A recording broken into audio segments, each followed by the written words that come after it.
Welcome to రాముడు channel. ఈరోజు కజ్జికాయలు తయారు చేస్తున్నా. కావాల్సిన పదార్థాలు: 1 కేజీ గోధుమ పిండి, ఈ పిండి కలిపి నానబెట్టుకోవడానికి కొంచెం సాల్ట్, కొంచెం చక్కెర, నెయ్యి వేసుకొని కలిపి నానబెట్టుకోవాలి.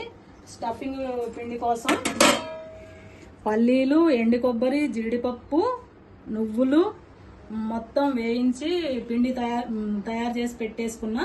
అందులో ఆర్గానిక్ బెల్లం కలిపేసి పెట్టేసా. ఇప్పుడు పిండి కలిపేసుకుందాం. 1 స్పూన్ సాల్ట్. కజ్జికాయలు కలర్ఫుల్గా ఉండాలంటే 2 స్పూన్లు చక్కెర వేసుకోవాలి.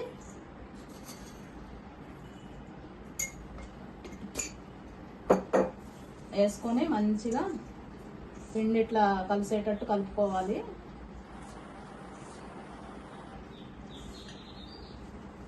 మంచిగా చక్కెర సాల్ట్ వేసి మంచిగా పిండి కలిసింది. ఇప్పుడు మంచిగా నెయ్యి వేసి కలుపుకుంటే కజ్జికాయలు మంచిగా స్మూత్గా నోట్లో పెట్టుకుంటే కరిగిపోతాయి. తింటుంటే చాలా బాగుంటాయి టేస్ట్గా.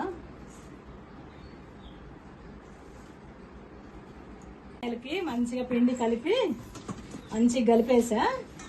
ఇలా నానబెట్టుకోవాలి 1 పావు గంట మూతేసి. మంచిగా మైదా పిండి వాడకూడదు కాబట్టి నేను గోధుమ పిండి వాడుతున్నా, హెల్త్కి మంచిదని. మైదా పిండి హెల్త్కి మంచిది కాదని ఈ మధ్య మేము వాడట్లేదు. అసలు గోధుమ పిండి కలిపి పెట్టాను. నానబెట్టిన గోధుమ పిండిని మంచిగా ఇట్లా బాల్స్ లాగా తయారు చేసుకొని ఇట్లా పూరి చేసుకొని ఈ చెక్క మీద మంచిగా ఈ పూరి వేసుకొని ఈ స్టఫింగ్ పిండి వేసుకొని ఇలా కజ్జికాయలు తయారు చేసుకోవాలి.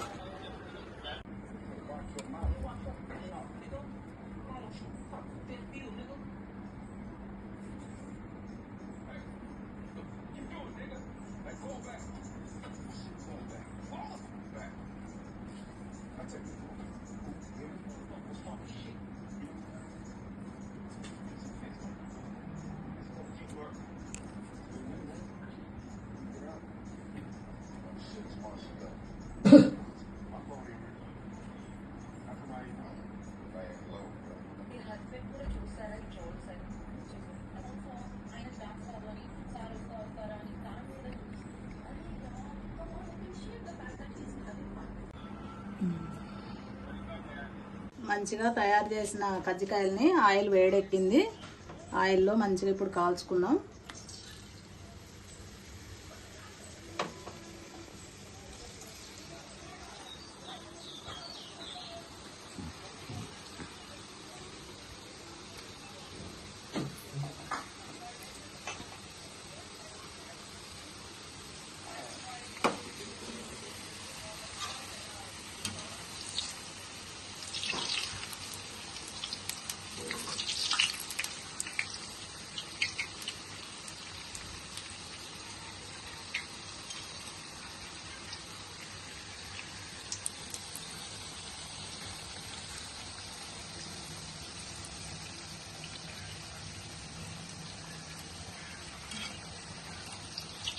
మంచిగా కజ్జికాయలు అయితే కలర్ఫుల్గా మంచిగా కాలిని బాగున్నాయి. కలర్ కూడా కొంచెం చక్కెర వేసి కలిపితే పిండి ఇట్లా మంచిగా కలర్ఫుల్గా వస్తాయి కజ్జికాయలు. ఎప్పుడైనా వైట్ లేకుండా కలర్ఫుల్గా కజ్జికాయలు రెడీ అయిపోయాయి.